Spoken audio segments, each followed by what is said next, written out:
Hello दोस्तों, आपका स्वागत है हेल्थ क्लासेस के अंदर। आज का हमारा टॉपिक कंट्रोल एंड कोऑर्डिनेशन का आखिरी टॉपिक होने वाला है। इस चैप्टर में हम पढ़ेंगे एंडोक्राइन सिस्टम के बारे में। हमने पिछले चैप्टर में पढ़ा था नर्वस सिस्टम के बारे में, जिसमें न्यूरॉन्स फंक्शन करते थे, इलेक्ट्रिकल सिग्नल लेके जाते थे ब्रेन तक, फिर वहाँ पे प्रोसेस होता था, फिर हमारे ऑर्गन्स तक वो चीज़ें जाती थी। पर क्या हो अगर कुछ सेल के पास न्यूरॉन्स पहुँचे ही ना, या कुछ बॉडी पार्ट्स तक न्यूरॉन पहुँचे ही ना, तो उनके पास सिग्नल तो जाएगा नहीं, तो फिर वो कैसे काम करेंगे, वो स्टिमुलस के प्रति कैसे रिएक्ट करेंगे, है ना। तो वहाँ तक ले जाने के लिए किनका प्रयोग करते हैं? केमिकल्स का। ठीक है। और वो केमिकल्स जो होते हैं उनको क्या कहते हैं हम लोग? हॉर्मोन्स कहते हैं। ये हमारे हॉर्मोन्स क्या होते हैं? केमिकल्स होते हैं। ठीक है। अब ये केमिकल्स जो हैं ये कहीं बनते होंगे और स्टोर होते होंगे, तो इनको बनाता और स्टोर करते हैं ग्लैंड्स। ठीक है। और ऐसे ग्लैंड्स को कहते हैं एंडोक्राइन ग्लैंड्स। ठीक है। ये एंडोक्राइन ग्लैंड्स क्या करते हैं? अपनी सिक्रीशन करते हैं किसके अंदर? हमारे ब्लड के अंदर। Secretion in blood. और ये ब्लड जो होता है हमारे हर बॉडी पार्ट्स तक लेके पहुंच जाता है इस केमिकल को। ठीक है। अब देखिए ये केमिकल है क्या है? केमिकल है तो केमिकल अगर ज़्यादा मात्रा में हो गया तो ये क्या कर देगा? टॉक्सिक हो जाएगा। अगर कम मात्रा में हो गया तो भी दिक्कत करेगा, प्रॉपर फंक्शन नहीं हो पाएगा। तो केमिकल्स जब ज़रूरत होगी, जब हमको ज़रूरत होगी तो ही क्या करेंगे? इसको हम रिलीज करवाएंगे। तो ही क्या करेंगे? हम इसको रिलीज कराएंगे। ठीक है। उम्मीद है आपकी समझ में आ रहा होगा। तो केमिकल्स जो है स्टोर नहीं होते हैं। केमिकल स्टोर नहीं होते हैं, ये ग्लैंड्स के बनाते हैं। ब्रेन इसको सिग्नल देता है। ठीक है। ब्रेन के द्वारा इसके पास सिग्नल आता है कि हाँ जी आप ये केमिकल बनाइए, अभी ज़रूरत है। फिर वो केमिकल बनता है। अगर वो ज़्यादा मात्रा में बन गया तो फिर ब्रेन ही सिग्नल देगा कि रहने दीजिए, केमिकल्स बहुत पर्याप्त मात्रा में है, अब इसकी ज़रूरत नहीं है। अगर ज़्यादा हो गया तो क्या करेगा? टॉक्सिक क्रिएट कर देगा हमारी बॉडी के अंदर, जो हार्मफुल होगा हमारे लिए। देखते हैं नोट्स में क्या लिखा हुआ है कि hormones are the chemical substance which coordinate the activities of living organism and also their growth.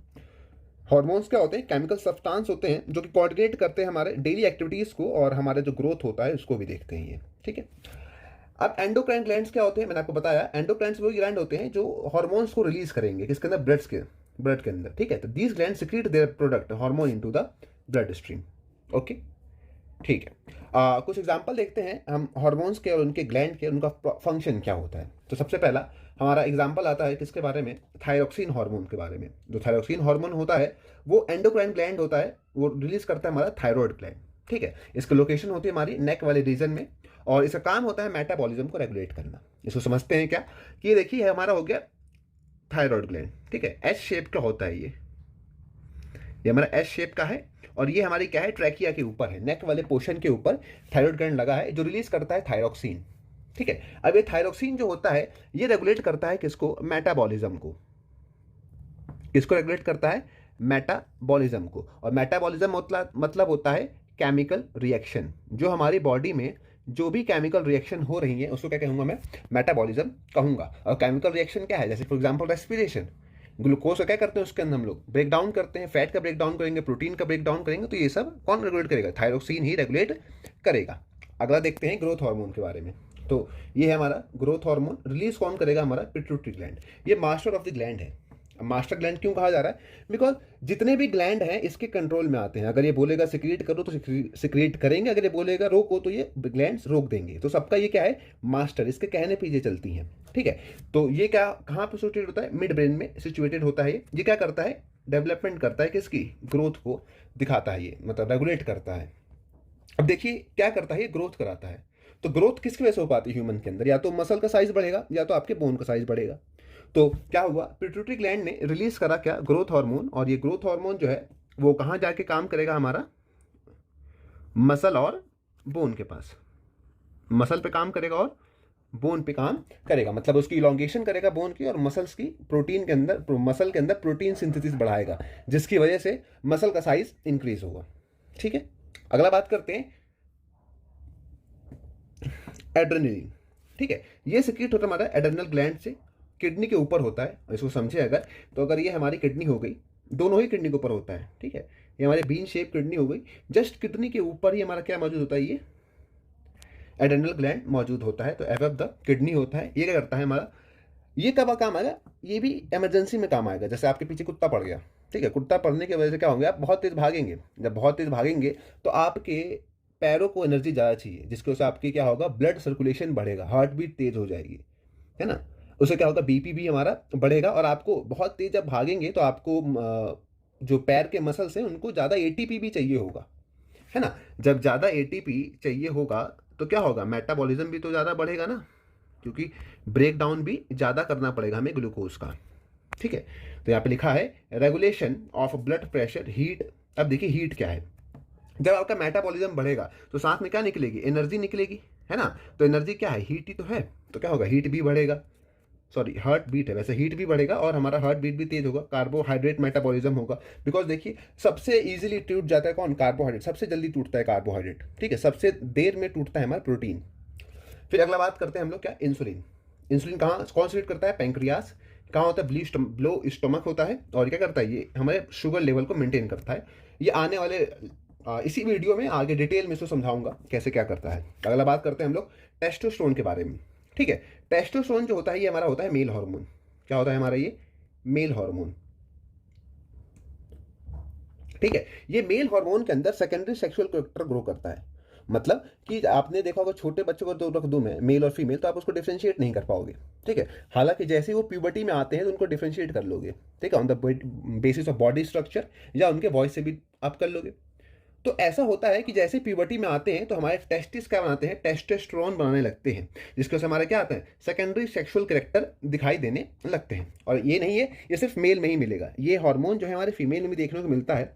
आपने कई फीमेल को देखा होगा जिनके फेस पे हेयर होते हैं, ठीक है, बियर्ड होती है छोटी छोटी, उनका जो आवाज़ होती है काफ़ी हाई पिच होती है, उनका शोल्डर जो होता है काफ़ी ब्रॉड होता है। ये सब क्या है, मेल के कैरेक्टर हैं। तो कुछ कुछ फीमेल्स के अंदर टेस्टोस्टेरोन भी देखने को मिलता है। सेम प्रकार ईस्ट्रोजन हमारा क्या होता है, फीमेल हार्मोन होता है, ये हमारी रिलीज करती है ओवरीज, ठीक है। ये एब्डोमेन में मौजूद होती है हमारी, एब्डोमेन मतलब पेट वाला एरिया होता है, ठीक है। ये भी क्या करता है, फीमेल्स के अंदर प्यूबर्टी के बाद जो भी सेकेंडरी सेक्सुअल कैरेक्टर्स होती हैं उसको डेवलप करता है, ओके, ठीक है। तो इसको टेस्टिस कब कराएगा, टेस्टोस्टेरोन प्यूबर्टी में। इसको सिग्नल कौन देगा, पिट्यूटरी ग्लैंड, ठीक है। सबको सिग्नल कौन देता है, ये पिट्यूटरी ग्लैंड, ठीक है। पिट्यूटरी ग्लैंड के हमारी दो लोब होती हैं, एक आगे वाली और एक पीछे वाली, तो एंटीरियर लोब और पोस्टीरियर लोब, ओके। ये सबको हॉर्मोन्स के फॉर्म में, इसको चलिए समझते हैं इसको। सपोज करिए आपके पास एक ग्लैंड है, ठीक है। ये जो ग्लैंड है ये केमिकल हार्मोन रिलीज कर रहा है, उसका नाम ए है, ठीक है। अब क्या हुआ, इस ए केमिकल का हमारी बॉडी में गिरावट देखने को मिल गई। हमारे बॉडी को एक केमिकल चाहिए पर बॉडी में क्या है, एक केमिकल की मात्रा थोड़ी कम है, तो हमारी बॉडी जो है सिग्नल देगी हमारे किसको, ब्रेन को, या बोल देंगे अपने पिट्यूटरी ग्लैंड को। पिट्यूटरी ग्लैंड बोलेगा कि अच्छा सिग्नल क्या है, आपको एक केमिकल चाहिए और इसकी कंसंट्रेशन आपकी बॉडी में क्या है, कम है। तो क्या करेगा, इस ग्लैंड को सिग्नल भेजेगा कि नहीं जी आप इसको सिक्रीट करो। तो क्या करेगा, ये एक केमिकल बनाने लग जाएगा, ठीक है। तो ये हो गया पॉजिटिव फीडबैक। ये क्या हो गया, पॉजिटिव फीडबैक। अब सपोज करिए इस केमिकल की मात्रा बहुत ज़्यादा बढ़ गई, है ना, बहुत ज़्यादा बढ़ गई। अब क्या होगा, हमारी बॉडी को हार्म करने लग जाएगा, ठीक है। तो यही अब क्या करेगा, ये हमारी बॉडी ऑर्गन से हमारे इसको सिग्नल देगी कि अब इसको रोक दीजिए। तो क्या करेगा, ये इसको सिग्नल देगा कि आप इसको अब रोक दीजिए, बंद कर दिए, ठीक है। तो ये क्या हो जाएगा, नेगेटिव फीडबैक दे दिया इसने। तो इसी को कहते हैं हम लोग फीडबैक मैकेनिज्म। क्या कहते हैं इसको, फीडबैक मैकेनिज्म, ओके। इस प्रकार से हमारे हार्मोन जो होते हैं रेगुलेट होते हैं, कब उनको रिलीज करना है, कब उनको रोकना है। ये कौन करता है, हमारा पिट्यूटरी ग्लैंड, जो कि सिचुएटेड होता है हमारे किसके अंदर, ब्रेन के अंदर। कौन से पार्ट में, हमारे मिड ब्रेन में। कौन से पार्ट में, हमारे मिड ब्रेन में, ठीक है। आपको दिख रहा होगा ये हमारा मिड ब्रेन है और यहाँ पे मौजूद है हमारा पिट्यूटरी ग्लैंड, ओके। आपको समझ में आ रहा होगा। चलिए अब देखते हैं, अक्सर आपको कहा है, आपने देखा होगा हमारे नमक में, टाटा सॉल्ट में, ये है आयोडाइज सॉल्ट, आयोडीन है इसके अंदर। तो आयोडीन आयोडीन क्यों चिल्ला रहे हैं, आयोडीन के नाम पे सॉल्ट जो बिक रहा है इतना महंगा, वो क्यों बिक रहा है। होता ये है कि हमारा जो ग्लैंड है थायरॉक्सिन, जो हमारा थायरॉक्सिन ग्लैंड है, सॉरी थायराइड ग्लैंड, जो हमारा ग्लैंड है थायराइड ग्लैंड, वो रिलीज करता है थायरोक्सिन। ठीक है, अब ये जो थायरोक्सिन जो हार्मोन है वो जब रिलीज होगा जब इसको क्या मिलेगा, आयोडीन। ठीक है, तो थायराइड के लिए आयोडीन बहुत इंपॉर्टेंट है। ठीक है, जब तक थायराइड को आयोडीन नहीं मिलेगा तब तक थायरोक्सिन नहीं बनाएगा। ठीक है, अब इस केस में होता ये है, मैंने क्या बताया, अब सपोज करिए आयोडीन की कमी हो गई है आपके पास, तो थायरोक्सिन का लेवल क्या हो जाएगा, कम हो जाएगा। अब ब्रेन क्या करेगा, थायराइड को सिग्नल भेजेगा, क्या पॉजिटिव फीडबैक भेजेगा कि नहीं जी आप क्या करो, थायराइड आप बनाओ, थायरोक्सिन बनाओ, पर आयोडीन तो है ही नहीं, थायराइड बनाएगा कैसे, दिक्कत हो जाएगी। तो क्या करेगा, थायराइड अपना साइज इंक्रीज कर देगा, है ना। तो देखिए ये क्या है, इसका नॉर्मल साइज है ये, है ना। पर जैसे क्या हुआ, आयोडीन की कमी हो गई, आयोडीन की कमी हुई तो क्या करेगा, थायराइड अपना, इसको प्रेशर आएगा कि आप बनाओ बनाओ, अब थायरोक्सिन तो है ही नहीं, तो क्या करेगा, अपना लेवल बढ़ा देगा ये, है ना, अपने साइज को बढ़ा देगा। ठीक है, तो आपका क्या होगा, नेक वाला एरिया क्या हो जाएगा, स्वेलिंग हो जाएगा, है ना, नेक वाला एरिया क्या हो जाएगा, स्वेलिंग हो जाएगा। तो इसी को कहते हैं हम लोग गोइटर। क्या कहते हैं इसको, गोइटर कहते हैं। जो आपका किसी लोग को देखा होगा आपने, इसका गला क्या होता है, फूल जाता है थोड़ा, क्यों, बिकॉज उसका थायराइड ग्लैंड क्या हो गया, फूल गया है, जस्ट बिकॉज ऑफ आयोडीन की कमी से। तो देखते हैं क्या लिख रहा है, iodine mineral essential part of thyroxine hormone secreted by the thyroid gland. Thyroxine regulates the metabolism of carbohydrate, fat, protein, so we must consume iodized salt, which is necessary for proper working of thyroid gland. मैंने बताया कि thyroid gland के लिए क्या जरूरी है, iodine चाहिए। अगर आयोडीन आप सही से खाएंगे तो आपका मेटाबॉलिज्म भी सही से रहेगा, क्योंकि थायरोक्सिन रिलीज होता रहेगा, और थायरोक्सिन जो हार्मोन है वो रेगुलेट करता है हमारे मेटाबॉलिज्म को। अगर इसकी कमी हो गई तो आपको क्या देखने को मिलेगा, गोइटर देखने को मिलेगा, जिसे कहते हैं सूजा हुआ गर्दन, स्वोलन नेक। आपको समझाया मैंने ऐसा क्यों होता है। अब बात करते हैं अगला बहुत इंपॉर्टेंट और इंडिया में बहुत कॉमन डिसीज है, ये क्या है, डायबिटीज है। क्या है, डायबिटीज है। इसके बारे में समझते हैं थोड़ा अलग तरीके से। अब देखिए डायबिटीज जो है बीमारी तो है, पर ये आप सब किसी को है, पर किसी में एक्टिवेट हो रखी, किसी में एक्टिवेट नहीं हो रखी। ऐसा मैं कहूँ मेरे को डायबिटीज नहीं है तो मेरे मेरे अंदर अभी तो नहीं है, पर आने वाले केस में अगर मैं अपना लाइफस्टाइल सही नहीं रखता हूँ तो दिक्कत हो जाएगी। होता ही है, सपोज करिए ये क्या है, ब्लड वेसल है, ये हमारी क्या हो गई, ब्लड वेसल हो गई।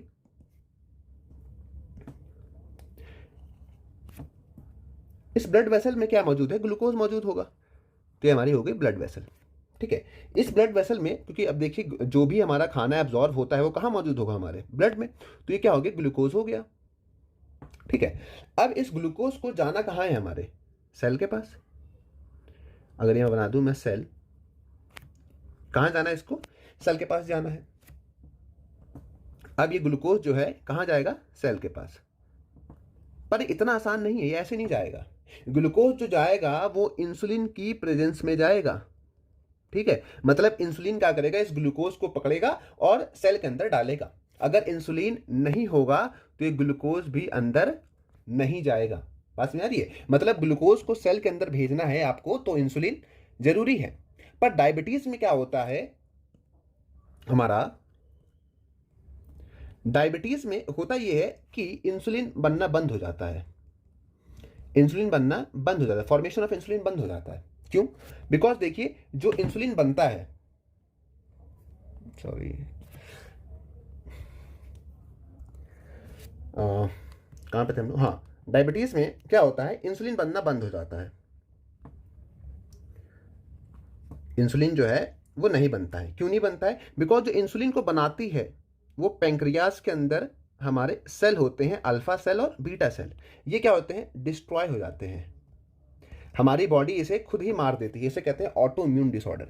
ठीक है, हमारी बॉडी जो WBC है वो अपने ही सेल को मारने लग जाती है, जिससे क्या होता है, इंसुलिन की फॉर्मेशन नहीं हो पाती और जो है ग्लूकोज अंदर नहीं जा पाता है। जब ये ग्लूकोज काफी देर तक नहीं जाएगा तो क्या होगा, ब्लड वेसल के अंदर ग्लूकोज की मात्रा बढ़ जाएगी, मतलब ब्लड के अंदर शुगर लेवल क्या हो गया, इंक्रीज हो गया। ठीक है, ये तो हो गया। अब जब शुगर लेवल इंक्रीज होगा तो क्या होगा, आपका ब्लड काफ़ी गाढ़ा हो जाएगा, थिक हो जाएगा। ठीक है, जिसकी वजह से आपको हार्ट अटैक वगैरह चीज़ें देखने को मिलेंगी। और आपको चाहते हैं शुगर अंदर जाए, अगर इंसुलिन नहीं बन रहा तो क्या करेंगे आप, आर्टिफिशियल इंसुलिन को यहाँ पे ले आएंगे। मतलब हर सुबह आप क्या करेंगे, एक इंजेक्शन लगाएंगे, किसके, बॉडी के अंदर। ठीक है, जिससे आप जो भी खाना खाएंगे तो आपका जो भी आप ग्लूकोज है वो आपको सेल के पास पहुंच जाएगा। ठीक है, ये तो हो गया डायबिटीज एक प्रकार का कि आपका इंसुलिन जो है खत्म हो गया है। ठीक है, अब होता ये है, दूसरा केस ये होता है, आपके सिलेबस में नहीं है पर आपको बता दे रहा हूँ ऐसे ही, इस सेल के पास क्या होता है, रिसेप्टर्स मौजूद होते हैं इंसुलिन के। ठीक है, यहाँ पे क्या होता है, इंसुलिन आके बैठता है। इस केस में क्या होगा, अगर मान लो ये रिसेप्टर ही काम ना करे, क्या करेंगे, रिसेप्टर ही काम ना करे तो भी इंसुलिन नहीं आ पाएगा, इस केस में भी ग्लूकोज हमारा अंदर नहीं जा पाएगा। तो ग्लूकोज के दो प्रकार के होते हैं, डायबिटीज 1 और डायबिटीज 2। यहाँ पे आपको विजुअल के तौर पे दे रखा है, देखिए ये क्या कर रहा है, इंसुलिन रिलीज कर रहा है हमारा पैंक्रियास, ये ग्लूकोज है, ग्लूकोज अंदर जा रहा है। ठीक है, इंसुलिन रिसेप्टर ही मौजूद है यहाँ पे, नॉर्मल केस है ये हमारा क्या है, नॉर्मल केस है। पर अगर सपोज करिए इसमें क्या है, इंसुलिन रिलीज नहीं हो रहा है। ठीक है, रिसेप्टर भी सही से काम करे पर ग्लूकोज अंदर नहीं जा पाएगा, क्यों, बिकॉज इंसुलिन रिलीज नहीं हो रहा है। इस केस में इंसुलिन रिलीज तो हो रहा है ना, पर इसके रिसेप्टर्स जो है वो काम नहीं कर रहे हैं, रिसेप्टर काम नहीं कर रहे हैं, है ना। तो इस केस में भी ग्लूकोज अंदर नहीं जा पाएगा। तो यहाँ पे क्या होगा, ग्लूकोज की मात्रा जो है वो बढ़ती ही जाएगी हमारे किसके अंदर, ब्लड के अंदर। उम्मीद है आपको डायबिटीज समझ में आ गया होगा। ठीक है, अब इस बारे में देखते हैं नोट्स में क्या लिखा है, disease in which blood sugar level increase. मैंने बताया आपका, जब इंसुलिन नहीं होगा तो क्या होगा, ग्लूकोज हमारा ब्लड के अंदर ही एक्यूमुलेट होता जाएगा, जिसकी वजह से क्या होगा, हमारा शुगर लेवल बढ़ जाएगा। Due to deficiency of insulin hormone secreted by the pancreas that is responsible for control blood sugar level. आपको बता दिया मैंने कि क्यों होता है ऐसा, क्योंकि इंसुलिन जो है उसका लेवल कम हो जाता है, जो रिलीज करता है पैंक्रियास। ट्रीटमेंट क्या है, इसके इंजेक्शन लगाने पड़ते हैं आपको, मैंने बताया। फीडबैक मैकेनिज्म आपको बता दिया मैंने, ऊपर मैंने समझाया आपको फीडबैक मैकेनिज्म यहाँ पर अच्छे से, है ना, कि किस प्रकार से हमारा हार्मोन्स का निकलना और बंद होना कंट्रोल होता है। ठीक है, तो कह रहा है द एक्सेस और deficiency of hormone was a harmful effect on our body. मैंने बताया कि जो हार्मोन है बेसिकली है क्या, वो एक केमिकल ही तो है। हार्मोन क्या है, केमिकल है। अगर ज्यादा हो गया तो दिक्कत, कम हो गया तो दिक्कत। तो इसलिए हमारा फीडबैक मैकेनिज्म है, अगर ज्यादा हो गया तो कम करने के लिए फीडबैक जाएगा, अगर कम है तो ज्यादा करने के लिए फीडबैक जाएगा। ठीक है, ठीक है, सही समय पर सही अमाउंट में हार्मोन हमको चाहिए होता है। तो यहाँ पे एग्जांपल के तौर पर दे रखा है, सपोज करिए शुगर लेवल है वो बढ़ गया है ब्लड के अंदर, तो क्या होगा, पैंक्रियास के सेल उसको क्या करेंगे, डिटेक्ट कर लेंगे, फिर इंसुलिन को बनाएंगे, है ना। इंसुलिन बनाएंगे तो क्या होगा, हमारा शुगर जो है वो हमारे सेल के अंदर जाएगा, तो क्या हो जाएगा, शुगर लेवल जो है वो गिर जाएगा। अब ज्यादा ना गिरे, ठीक है, अगर सारा शुगर हम बाहर निकाल लेंगे तो ब्लड के अंदर तो शुगर लेवल क्या हो जाएगा, 0 हो जाएगा, है ना। तो ब्लड सेल को भोजन कहां से मिलेगा, जब ब्लड से तुमने सारा ग्लूकोज निकाल दिया तो फिर ब्लड सेल को भी तो भोजन चाहिए ना, एनर्जी चाहिए ना उसको भी, तो फिर कहां से मिलेगा, तो दिक्कत हो जाएगी। तो हाँ, जो थोड़ा बहुत हमें ग्लूकोज हमें ब्लड के अंदर भी रखना पड़ेगा। इसलिए कह रहे भैया ज्यादा ना गिरे, तो क्या करूंगा भैया, सिग्नल दे दो कि अब इंसुलिन को बनाना कम कर दीजिए। ठीक है, तो क्या होगा, हमारा स्विच ऑफ सिग्नल आ जाएगा कि अब इसका बनाने को कम कर दीजिए। यहाँ पे हमारा कंट्रोल एंड कोऑर्डिनेशन चैप्टर खत्म होता है। उम्मीद है आपको वीडियो समझ में आ रहा होगा, साथ ही नोट्स बनाए करिए आप। ठीक है, और जिन्होंने पीछे की वीडियोस नहीं देखी हैं वो जाके पीछे की वीडियोस देखें। ठीक है, अब आने वाले क्लासेस में हम और चैप्टर्स के बारे में डिस्कस करेंगे। हमारे साथ बने रहें, चैनल को सब्सक्राइब करें, अपने दोस्तों में शेयर करें, कमेंट करें। धन्यवाद।